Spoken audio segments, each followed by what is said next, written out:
Alright guys, so I went ahead and scuffed up the rear subframe for the Honda just real quick this morning, and then when I got home from work I painted it, and it's all dry now, and figured now's the time to do it because there's no tank in it. So there it is. It turned out really good actually, and now I just gotta put the tank in there, get all that sorted out.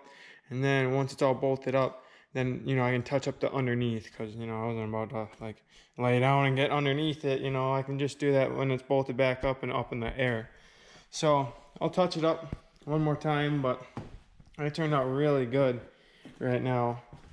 And, just a quick little paint job, and it'll look a lot better now. So now it's time to get the tank in it and get it all hooked up and put back together.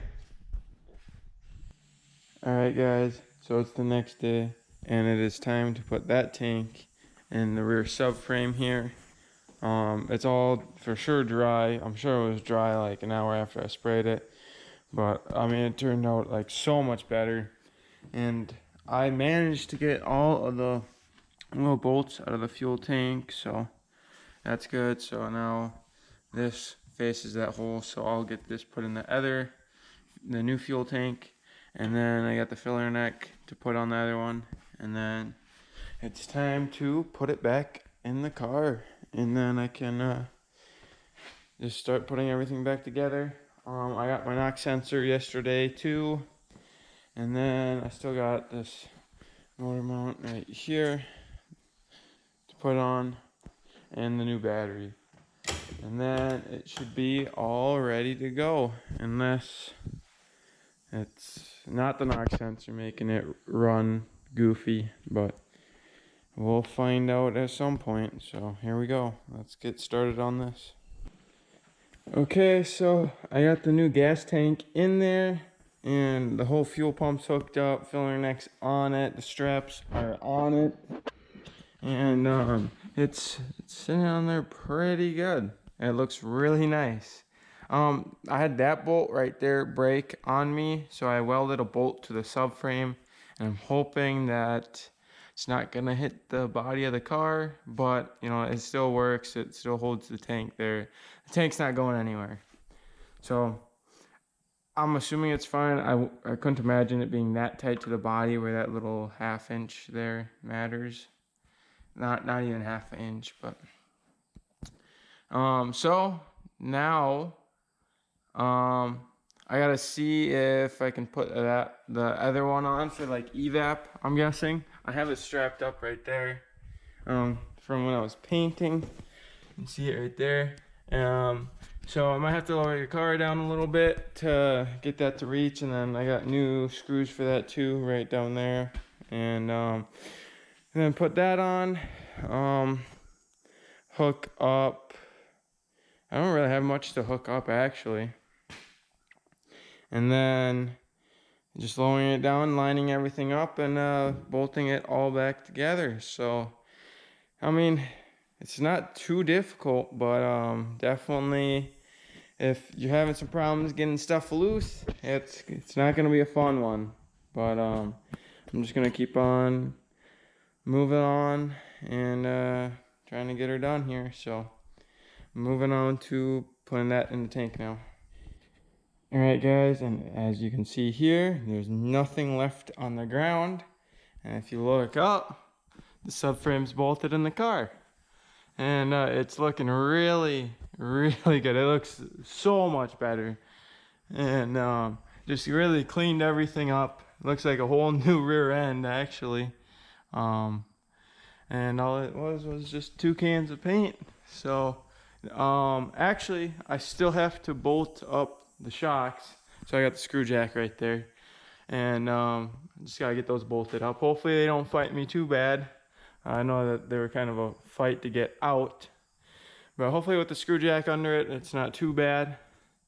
And yeah, really cleaned up this car, and should last longer now too with this fresh paint, because it said that it was rust and salt resistant, which we have a lot of that up here, so that's really nice. Yeah, so just the shock bolts, the exhaust, and then plug in the fuel pump, and then I gotta do the knock sensor and the front motor mount, and then put the battery in it, and you know, rear tires, and that should be everything. Yeah, because I mean the filler neck's all hooked up and everything already. I actually still got to put the little cover piece on it still, but yeah, that's that. So it's almost there, and yeah. So now I am going to do the shock bolts, and then go from there. All right, so I got the wheels on, the shocks tightened, and the only thing left for the rear here is the exhaust, which is sitting right there. And then I gotta put the trap door on and plug it in. And so I went and grabbed the knock sensor here, and there it is. So now I gotta get a socket up there, and you guys can't see it, but I gotta get the old one off, screw this one on, plug it in, and then I gotta do the exhaust, and then drop it down, do the front motor mount and the battery, and then hope that this thing is good to go. So I'm gonna get started on this right now. So I got the knock sensor all put in right up there, and I got the rear section of the exhaust put on. Had to do it all by myself, so I'm a little out of breath, trying to hold it up with one hand and get the hangers in. But once you get the first one in, it's not so bad. And yeah, so that's about where it was. The thing got a little messed up, but I mean, it lines up here. So I'm just gonna butt that back together, and just one quick weld, and then the exhaust will be done after I did this part. But I'll just do this one quick. Here's the other bit of that knock sensor, just ripped right out of there. So do that, and then I can finally lower it down and then finish up underneath the hood. All right, guys, so for the Honda, the battery's all in it right there. I did not do the motor mount yet, but I did put the fuel in it. You know, that's pretty important. Didn't want to forget that. And then out here, with the old fuel tank, dumped out the fuel that I couldn't siphon out of it anymore. You can see right here where it's like wet. You know, that's dry. Right there is wet. So obviously something in this corner was getting thin and it was leaking. So I just figured I'd show you guys that before I threw it in the scrap pile. But yep, that's why I needed a new tank right there, and you can see how rusty the front of it is. So it was definitely due.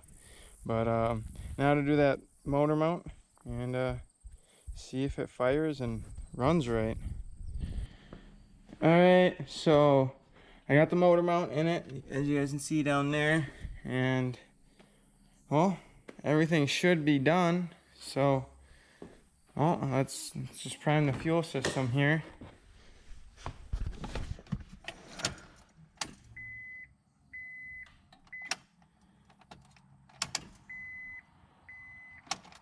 Alright.